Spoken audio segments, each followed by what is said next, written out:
오늘 말씀은 사무엘하 22장 1절에서 16절까지입니다. 22장 22장 1절에서 16절입니다. 제가 주보에는 13절까지라고 적었는데 16절까지. 구약 성경, 제가 가지고 있는 구약 성경은 500쪽입니다.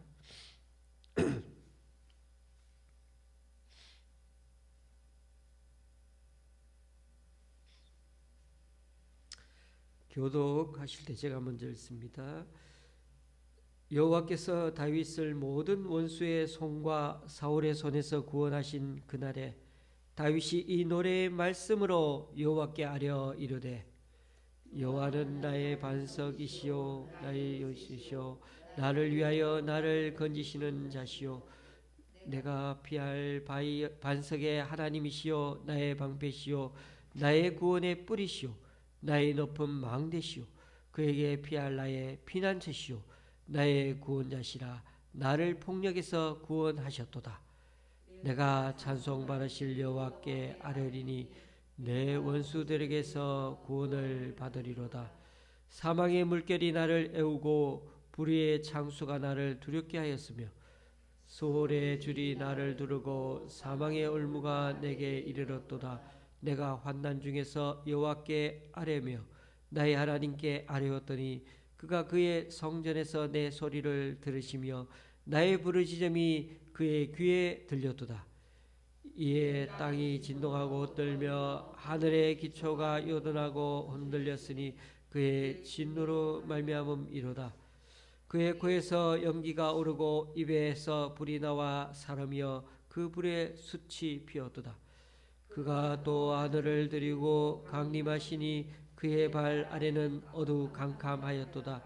구름을 타고 나르시며 바람 날개 위에 나타나셨도다. 그가 흑암 곧 모임물과 공중의 빽빽한 구름으로 둘린 장막을 삼으시며 그 앞에 있는 광채로 말미암아 숯불이 피어도다. 여호와께서 하늘에서 우레소리를 내시며 지존하신 자가 음성을 내시며 화살을 날려 그들을 흩으시며 번개로 무찌르셨도다. 이럴 때 여호와의 부지런과 콧김으로 말미암아 물밑이 드러나고 세상의 기초가 나타났도다. 아멘.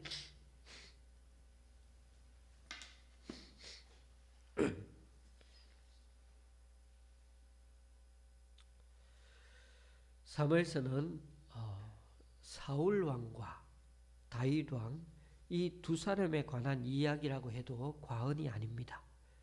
사울 왕은 사무엘상에서 죽으면서 끝나고 다윗 왕 이야기도 이 사무엘하 20장까지가 본론이고 21장부터 24장까지는 부록과 같이 첨부해 놓은 몇 가지 이야기가 담겨 있습니다. 그 부록에는 대충 네 가지 내용이 있는데 첫째는 기근이 닥쳤는데 이스라엘의 기근이 닥쳤는데 그 이유와 해결하는 장면이 21장에 나왔죠. 다윗은 기브온 주민의 억울한 죽음이 바로 이 기근이 일어난 이유라는 것을 알게 되고 그 억울한 죽음에 대해 정의를 실현함으로써 이를 잘 해결해 갑니다. 두 번째는 21장 후반부와 23장에 나오는 것처럼 다윗의 용감한 용사들에 대한 소개의 글이 나옵니다.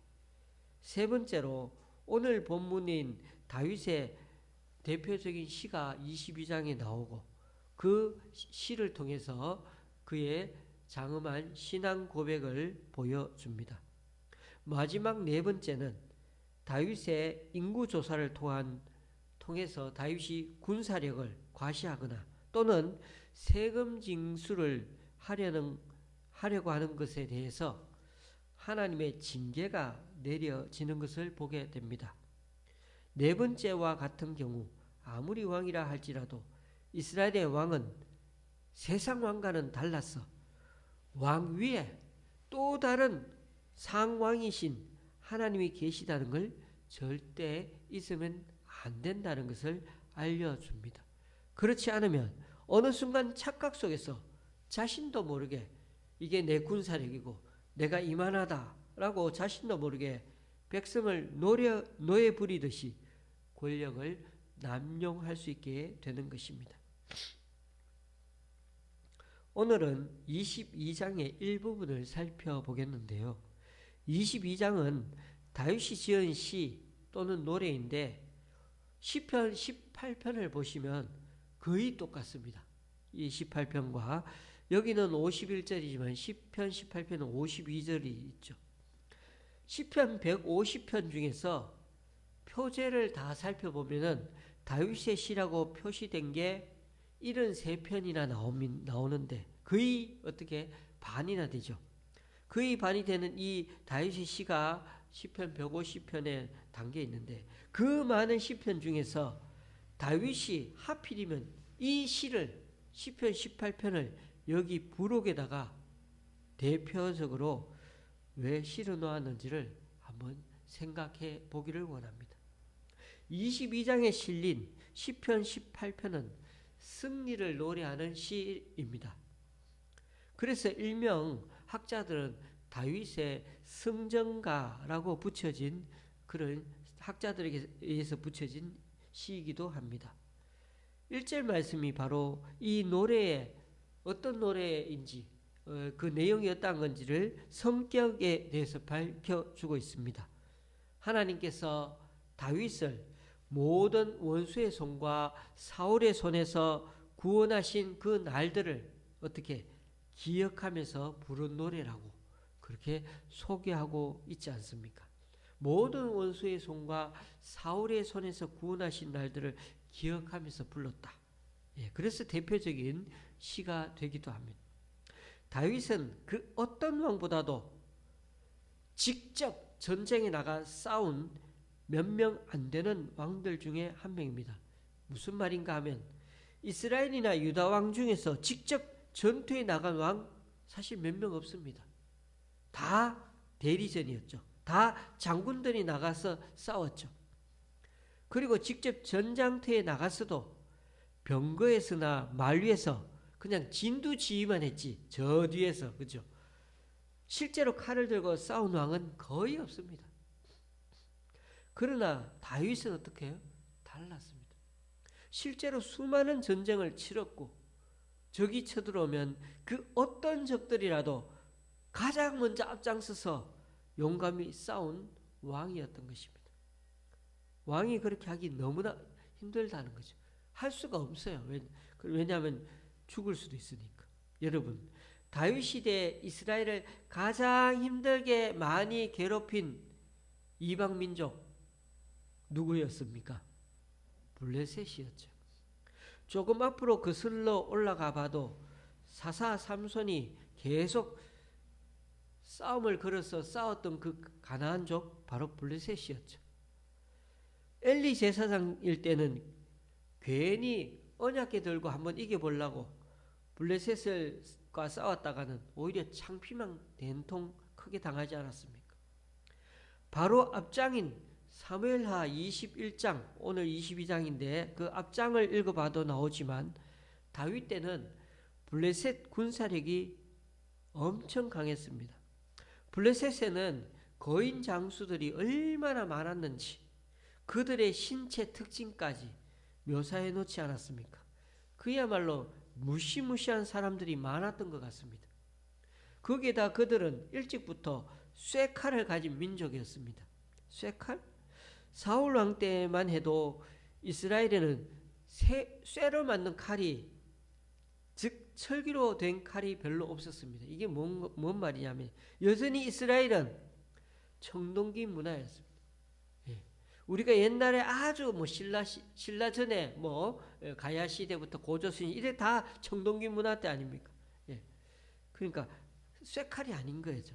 그러니까 블레셋 군인들이 가진 쇠칼과 싸우면은 청동기로 만든 칼은 잘 부서지고, 아주 불리했죠. 그러니 무기도 더 좋은 거고 체격도 훨씬 더 큰 그런 블레셋 민족이라 싸워봤자 불리했습니다. 당시 이스라엘의 가장 덩치가 큰 사람이 사울 왕 정도였죠. 그래서 다른 사람보다 어깨 위는 컸다고 그렇게 표현하지 않았습니까? 그런데도 사울은 상대 장수인 골리앗과 맞짱 뜰 생각조차도 하지 않았던 걸 한번 생각해 보십시오. 나갈 생각도 안 했어요. 사울 왕은 계속 뭐라고 그랬죠? 누가 나가서 저 장수와 싸울 수 있을지 찾고 있었죠. 심지어 자기 딸을 상금으로 걸어 놓으면서 말입니다. 부상으로 내 딸 준다 이러면서. 그런데 다윗은 달랐습니다.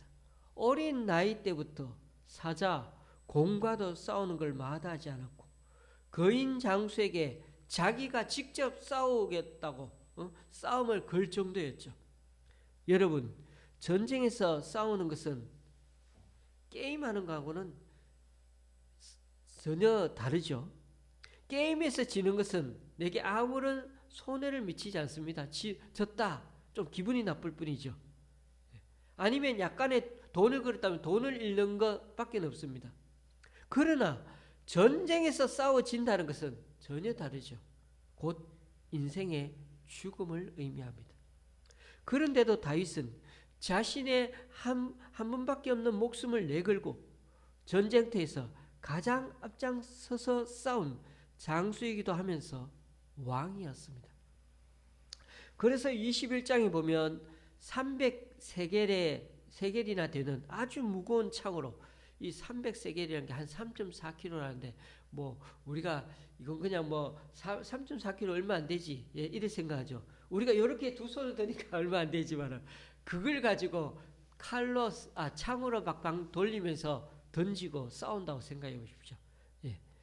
그런 무거운 거를 아주 쉽게 가지고 누구를, 다윗을 죽이려고 이렇게 덤벼대는 이스비브노비라는 그 블레셋 거인 장수가 있었는데 아비새가 급히 나서서 다윗을 도와 함께 그 사람을 죽였다고 21장에 기록되어 있습니다. 그래서 그때부터 다윗 왕을 전쟁터에 직접 나오지 말라고 이스라엘 장군들이 사정하는 장면이 거기에 있지 않습니까? 그만큼 다윗은 비록 자기가 왕의 신분임에도 불구하고 전우들과 함께 전쟁에 나가 싸우는 것을 겁내지 않았습니다. 그래서 2절 3절에서 이렇게 고백하며 하나님께 노래합니다.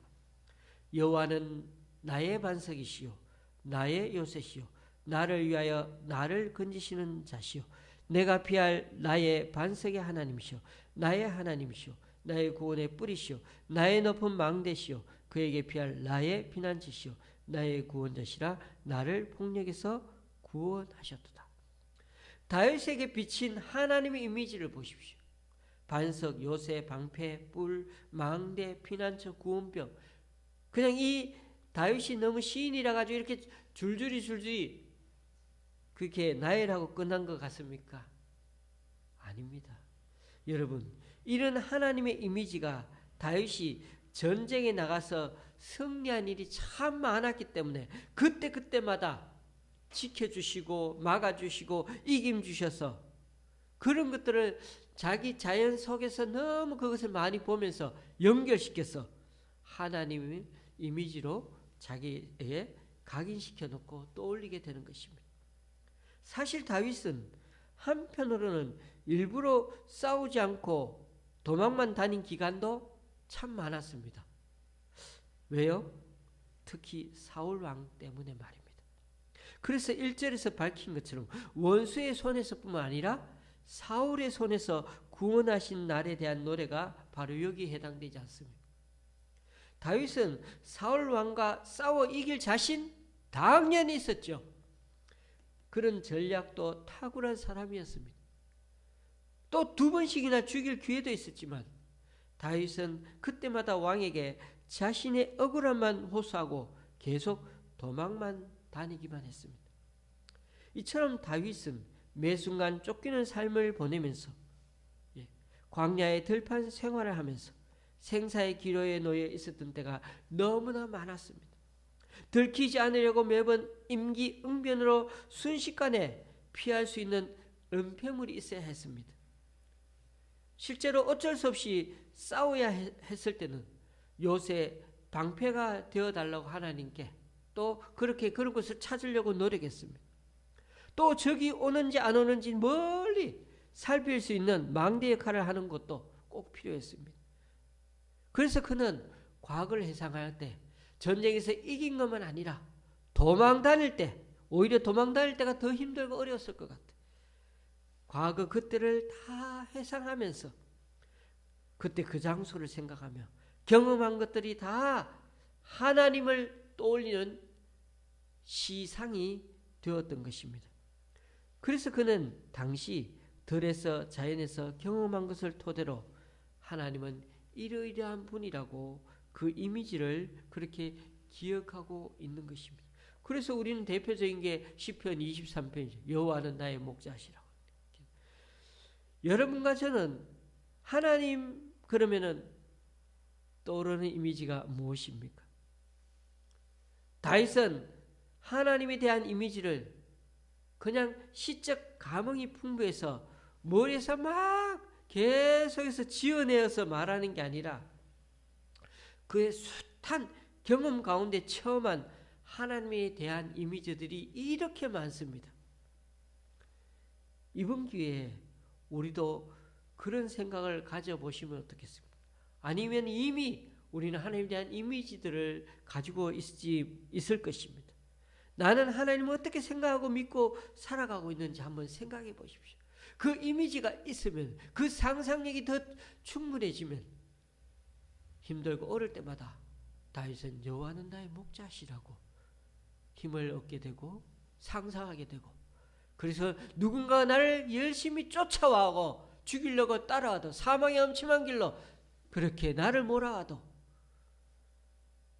여호와의 인자하심과 여호와의 그 성실하심 또한 내 뒤를 쫓아오고 있다고 하는 희망과 소망을 가지게 되고 감사하게 되는 것입니다. 거기에다가 이 오늘 우리가 2절 3절에 읽어봤는데 어떻습니까? 나라는 인칭 의미를 붙여서 그 자신이, 다윗 자신이 개인적으로 경험한 하나님을 감동적으로 노래하고 있죠. 전부 다 나의 나 얼마나 많습니까? 나의 반석, 나의 요새부터가 전부 나가 얼마나 많아. 이 숱하게 나의 나 자신의 나라고 하는 이 말이 무엇이냐 이거죠. 이것은 다윗이 사울을 피해 다니던 도망자 시절에 경험한 이 표현들처럼 우리도 이 인생의 여러 사건들을 경험하면서 동일하게 어떻게 나의 주, 나의 하나님, 나의 주, 나의 하나님이라고 고백하던 순간들이 이 다윗처럼 우리 자신들에게도 있지 않았습니까? 그런 점에서 이 다윗은 하나님을 진정 만난 사람입니다. 하나님을 아는 사람이었죠. 그러니까 나의 하나님이라고 말할 수가, 고백할 수가 있는 것입니다. 지금까지 우리의 삶이 몇 년간을 예수님을 믿고 주님과 동행하며 살았습니까? 그만큼 살아온 동안에 그 하나님이, 내가 만난 하나님이, 또 내가 하는 하나님이 정말 나의 하나님입니까? 나의 주님이십니까? 이런 고백이야말로 진정 우리의 삶을 더 풍성하게 해주고 믿음에 굳게 서게 해 줄 것입니다. 오늘 5절 6절 말씀을 또 한번 보십시오. 사망의 물결이 나를 애우고 불의 창수가 나를 두렵게 하였으며 스올의 줄이 나를 두르고 사망의 얼무가 내게 이르렀도다. 여기에 사용된 단어를 보십시오. 사망의 물결, 불의의 창수, 스올의 줄, 사망의 얼무, 이런 것들이 다 반복되는 용어지만 최악이죠. 최악의 상황들입니다. 이러한 상황들이 나 다윗을 애워싸고 나 다윗을 두렵게 하고 나 다윗을 두르고 나 다윗에게 이르렀다고 그렇게 고백합니다. 그런데 그때야말로 다윗에게는 한마디로 죽음의 문턱을 지금 넘나들고 있는 순간들임을 강조해주고 있지 않습니까? 여러분, 이 죽음의 문턱을 넘나드는 순간을 우리는 잘 상상이 안 가시는데 이런 경우 간접적으로 들어보신 적 있지 않습니까? 차 사고를 직접 당해보면 그 순간이 참 아찔하다고 하네요. 손 쓸 틈도 없이 순식간에 사고가 일어나는데도, 그렇죠? 그런데 그 짧은 순간 찰나인데도 머릿속에는 내가 이렇게 죽는구나 막 생각이 나고 우리 애들은 어떡하지? 그런 생각이 다 든대요. 그리고 막 뭐가 걱정이 되고 그 짧은 찰나 속에 지금 막 이렇게 사고가 나서 부딪히는 그 찰나 순간에도 이런 생각이 들기도 한다는 그 사고 당한 분들의 체험들을 들어보지 않습니까? 여러분, 그 짧은 사고 순간에도 우리는 여러 생각을 하게 되는 것처럼 그 죽음의 사슬을 넘나드는 그 순간의 절박함 앞에서도 사실 그렇죠. 많은 생각을 하게 됩니다. 할 수 있는 것은 별로 없다는 걸. 이거 어쩔 수 없이 아무것도 할 수가 없구나 하는 걸 막 절망스럽게 느껴지는 그 순간. 후회의 생각도 들고 가족 걱정도 하고 오만 생각이 다 드는 그 순간에 진짜 할 수 없는 건 아무것도 없어요. 생각만 해도. 그런데요, 다윗이 할 수 있는 게 딱 하나 있대요. 할 수 있는 게 아무것도 없는데 딱 하나밖에 없대요. 7절. 5절 6절 다음 7절 나오죠. 다윗은 아무것도 할 수 없는 그 순간에 그 짧은 생각 속에서 하나님께 부르짖고 또 부르짖으며 하나님을 수도 없이 찾았다고요. 내가 환난 중에서 여호와께 아뢰며 나의 하나님께 아뢰었더니 그가 그의 성전에서 내 소리를 들으시며 나의 부르짖음이 그의 귀에 들렸도다. 그 긴박한 순간에 그가 할 수 있는 일은 그것밖에 없었습니다. 처음에는 다윗은 그 노래들을 어떻게 했을까 생각해 보십시오. 비록 다윗이 가장 힘들었던 순간은 아마 혼자 있었을 때 아니겠어요? 들판에서 자기가 혼자가 되었다는 생각으로 아무 도와줄 사람도 없고, 그래서 아무 사람도 보이지 않고, 우리 아시다시피 요즘 어디 가도 불빛이 조금은 있는데 그 시대는 불빛이 없어요. 그 깜깜한 가운데서, 적막한 가운데서 죽음이 코앞에 닥쳐온 듯 했고 너무나 외롭고 어떻게 해야 될지도 모르는 깜깜한 데서 자신이 미친 사람처럼 하나님을 향해 부르짖으며 기도해도 이 자연에 아무도 없어요. 들판에 아무도 없어요. 듣는 사람도 없어요. 오히려 딱 하나 들리는 거, 그 내가 부르짖던 그 소리가 메아리가 되어서 자기 목소리만이 다시 자기 귀에 들리는 거예요. 아무런 응답이 없는 것처럼 여기지는 그 한적함, 그곳에서 다윗은 너무나 외롭고 힘들지 않겠습니까? 기도했는데 부르짖었는데 들려오는 건 메아리처럼 들려오는 자기 목소리밖에 없는 거예요. 비록 다윗은 일국의 왕이기도 한 자였지만 그런데 이처럼 자신의 인생을 돌아보면 그런 일들이 얼마나 많은지, 왕이라고 그렇게 잘 먹고 잘 살고 유유자적하며 산 날이 다윗은 생각해보니 그렇게 많지 않은 것 같아요. 걱정, 염려 이런 것도 더 많았던 것 같아요. 오히려 어떻게 죽음과 저성을 이처럼 자주 언급할 정도로 누구보다도 많은 인생의 희노애락을 경험하며 살아왔던 굴곡이 많은 자가 다윗이었던 것입니다. 그러나 교우님들 기억하십시다. 정말 하나님은 응답하시지 않은 것입니까?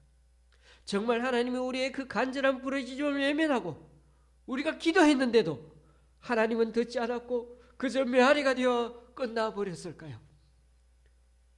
7절 후반절을 다시 읽어봅니다. 그가 그의 성전에서 내 소리를 들으시며 나의 부르짖음이 그의 귀에 들렸도다.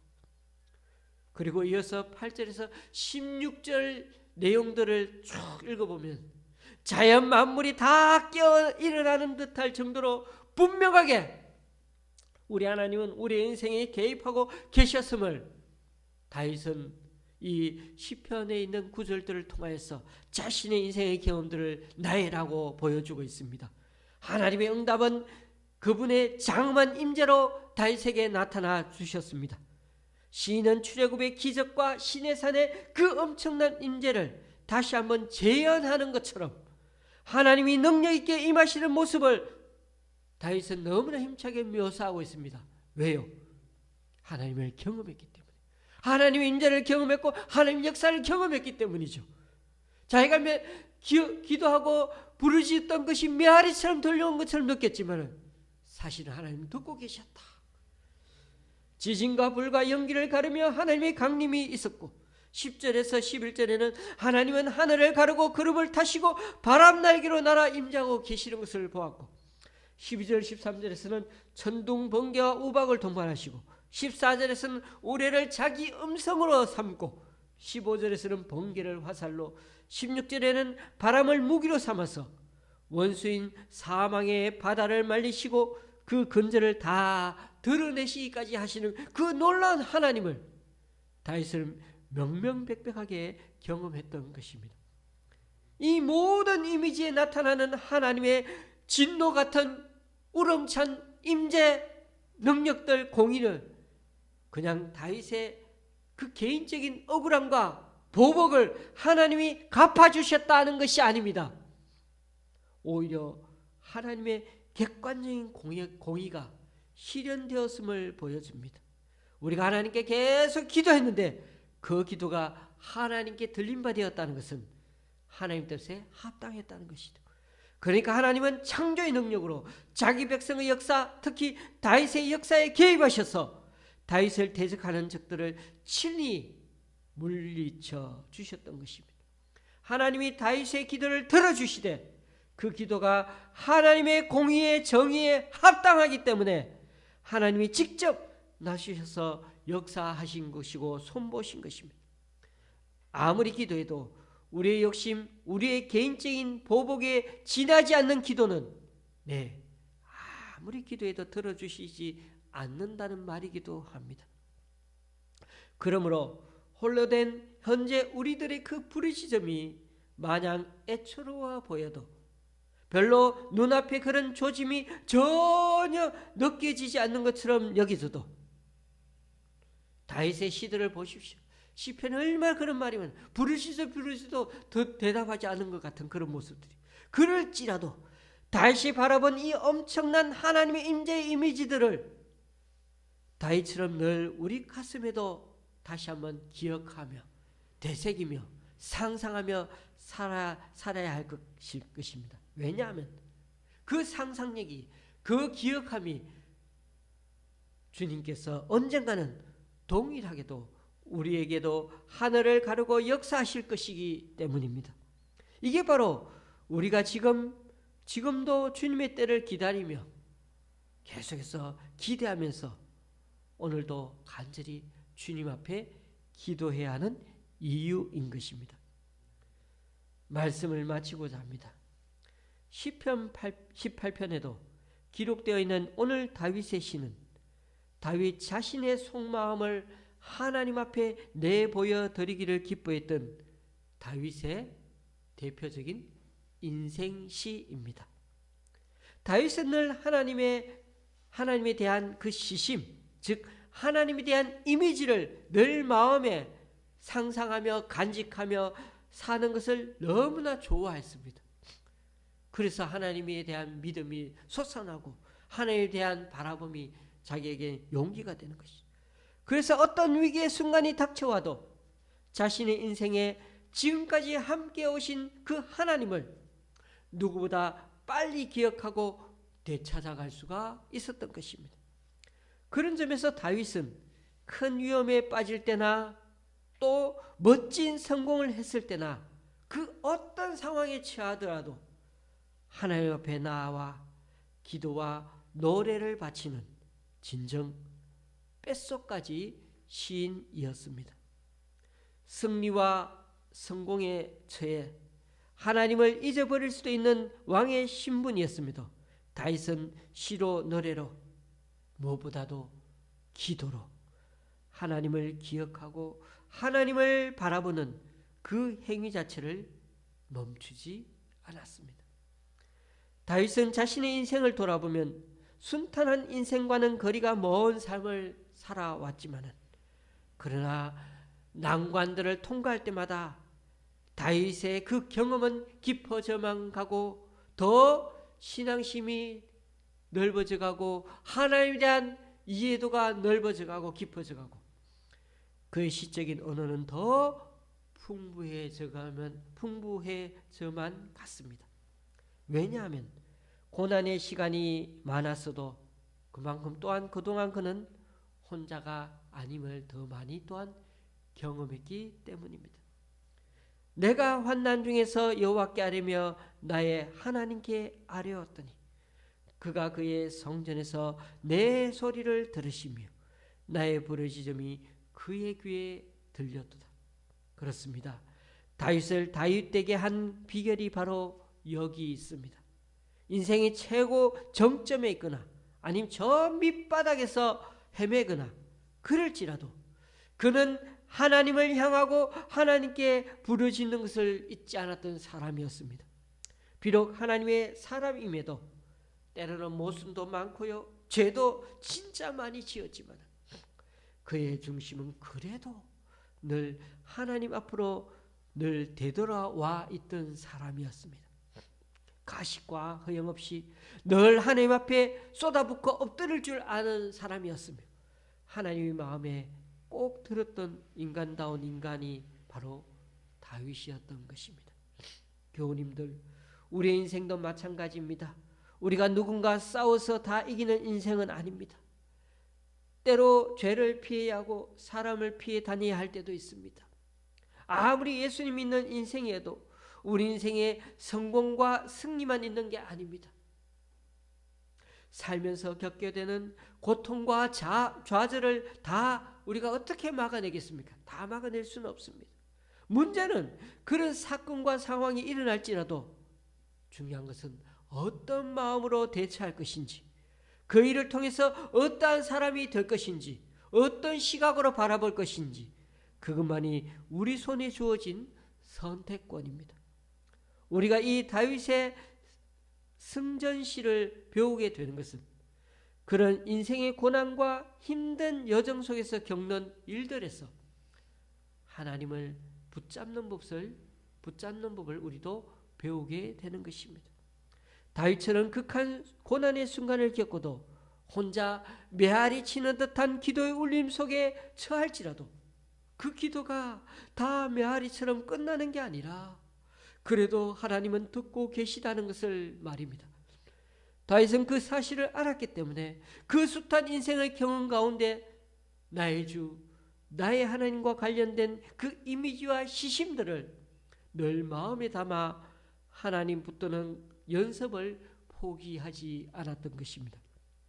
바라건대 지금 이 순간도 우리 자신의 눈에는 보이지 아니하는 하나님이시지만은 그래도 다윗처럼 우리들 일상에 보이는 여러 자연의 이미지들을 통해서 또 일어나는 사건들을 보면서 무엇보다 우리 마음에 새겨진 하나님에 대한 그 이미지와 상상력을 떠올려서 여전히 하나님을 바라보며 살아가는 우리가 되어야겠습니다.